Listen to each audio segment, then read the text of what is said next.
আজকে আপনি মেনশন করেছেন যে রাজ্যের জন্য আলাদা পতাকার প্রয়োজন। রাজ্যের জন্য আলাদা কোনো পতাকা কি সত্যিই প্রয়োজন হয়? প্রয়োজন আর অপ্রয়োজন এইটা একটা আপেক্ষিক শব্দ। আমার এই জামাটা গায়ে না দিলে কি হতো, কিন্তু দিয়েছি।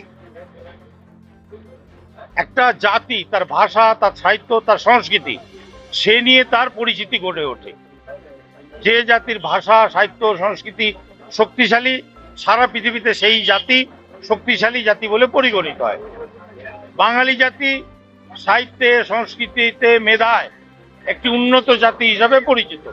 বাংলা ভাষা আন্তর্জাতিক স্বীকৃতি পেয়েছে, ধ্রুপদী ভাষার মর্যাদা পেয়েছে।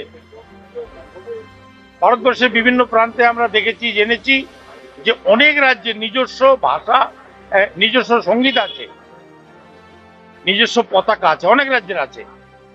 সব রাজ্যের নেই, কিন্তু কোনো কোনো রাজ্যের আছে।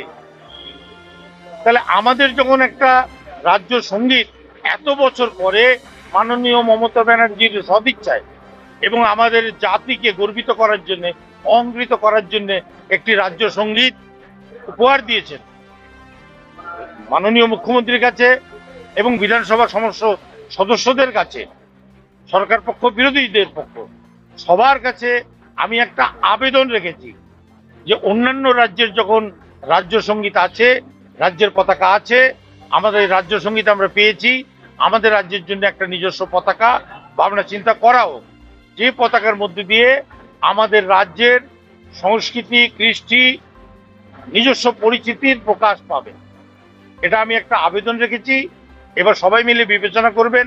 যদি এই দাবির মধ্যে, এই আবেদনের মধ্যে যথার্থতা থাকে ওনারা মানবেন, যদি যথার্থতা না থাকে মানবেন না। আমি আমার মনের কথাটাই বিধানসভাতে বলেছি। যথার্থতা তাদের মনেও আপনার মতোই যদি সেটা হয়, যে ভাবনাটা আমার মধ্যে যদি হয়, তিনি সরকার পক্ষে হোক, বিরোধী পক্ষের হোক, যে হোক, যদি এই ভাবনাটা তার মধ্যে আসে তাহলে তাকে স্যালুট। মমতা বন্দ্যোপাধ্যায়ের মধ্যে আসবে।